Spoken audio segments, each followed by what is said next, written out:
জাতীয় দলের জার্সিতে ৩ ফরম্যাট মিলিয়ে নামের পাশে ৭১২ উইকেট। বাঁহাতি স্পিনার হিসেবে জাতীয় দল তথা আন্তর্জাতিক ক্রিকেটেই এতদিন দাপুট দেখে এসেছেন সাকিব আল হাসান।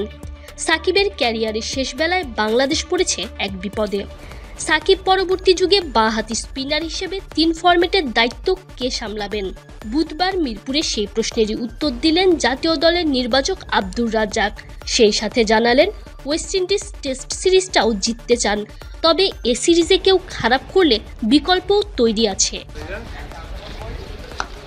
সাকিব আল হাসানের বিকল্প কে? এখনও তেমনভাবে কাউকে পাওয়া যায়নি। উত্তর ঘুরে ফিরে একই হলেও দেশের ভবিষ্যৎ ক্রিকেটের স্বার্থে এই প্রশ্নটাই বিসিবিকে বারবার করা হয়। এক সাকিব একাই দীর্ঘদিন ধরে দলকে সার্ভিস দিলেও ক্যারিয়ারের শেষ বেলায় এসে দেশের ক্রিকেটে তৈরি হয়েছে সংকট, বিশেষ করে বাঁহাতি স্পিনে। তাইজুল ইসলাম বা নাসুম আহমেদের কথা মাথায় আসলেও দুজনের কেউই ৩ ফরম্যাটে খেলেন না। তবে কে পূরণ করবেন সাকিবের অভাব? উত্তর দিতে গিয়ে রাজ্জাকও মেনে নিলেন কঠিন বাস্তবতা, তবে শোনালেন আশার বাণীও। থেকে ইম্পর্টেন্ট কথা হচ্ছে, যদি একটা প্লেয়ার 15-20 বছর খেলে চলে যায়, আমরা কিন্তু সাথে সাথে ওর সমমানের পাওয়া একটু মুশকিল আমাদের দেশের প্রেক্ষাপটে। আমি অন্য দেশের কথা বলছি না। তো তারপরেও আসলে আমাদের মানে ইয়াং যেসব বোলাররা আছে, মানে দেখে আমরা বেশ আশাবাদী, বাট একটু সময় লাগবে ওদের, ওরা বেশি ইয়াং।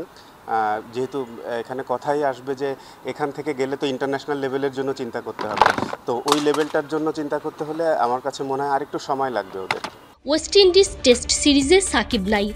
দলের অধিনায়ক নাজমুল হোসেন শান্ত, অভিজ্ঞ মুশফিকুর রহিমও ছিটকে গেছেন ইনজুরির কারণে। অনেকটাই তরুণ দল নিয়ে ক্যারিবিয়ানদের বিপক্ষে 2 ম্যাচের টেস্ট সিরিজে লড়তে হবে টাইগারদের। টেস্টে এখন পর্যন্ত 20 বারের দেখায় ওয়েস্ট ইন্ডিজের বিপক্ষে মাত্র 4 বার জিতেছে বাংলাদেশ। 10 সিরিজের মধ্যে টাইগাররা জিতেছে 2 সিরিজ। সবশেষ ঘরের মাটিতে 2009 সালে ক্যারিবিয়ানদের বিপক্ষে 2-0 ব্যবধানে সিরিজ জিতেছিল বাংলাদেশ, তবে পরের 2 সিরিজেই হারতে হয়েছে। অবশ্য 2009 সালে তাদের মাটিতেই প্রথমবার সিরিজ জয়ের রেকর্ডও আছে বাংলাদেশের। রাজ্জাকের চাওয়া এবারও জিতুক টাইগাররা। পাকিস্তানের সিরিজ জয়ের মতোই এখানেও ব্যাটিং, বোলিং, ফিল্ডিং 3 বিভাগেই দারুণ খেলুক লিটন মিরাজরা। ওয়েস্ট ইন্ডিজ ট্যুরে আমাদের অবশ্যই প্রত্যাশার কথা বললে তো ভালো প্রত্যাশাই থাকে সবসময়, যে ভালো করব, টেস্ট ম্যাচ জেতার। এখন আমরা আসলে শুরু অন্তত করতে পারি আমরা টেস্ট ম্যাচ জিতবো এটা বলে যে কারো সাথে।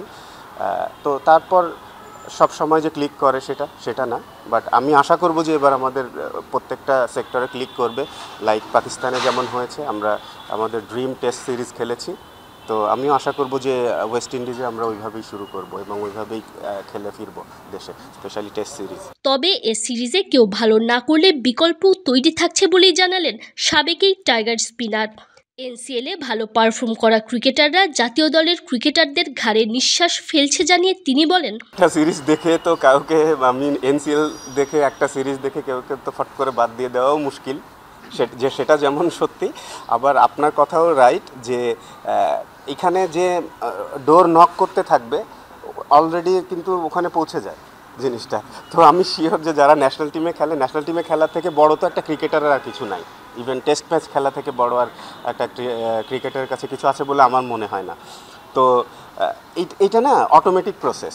আপনার যখনই কেউ একজন এসে পিছে নক করতে থাকে ডোর, তো যে ভিতরে থাকে সে অলরেডি বুঝতে পারে, তো আমার কিছু করা লাগবে না, এটা কিন্তু সিস্টেমেই হয়ে যাবে যে সে যদি গুড ইনাফ হয় যে নক করছে সে চলে আসবে, আর যে ভিতরে আছে সে অটোমেটিক্যালি বাইরে চলে যাবে। Tanjim Oishi, BD Cric time.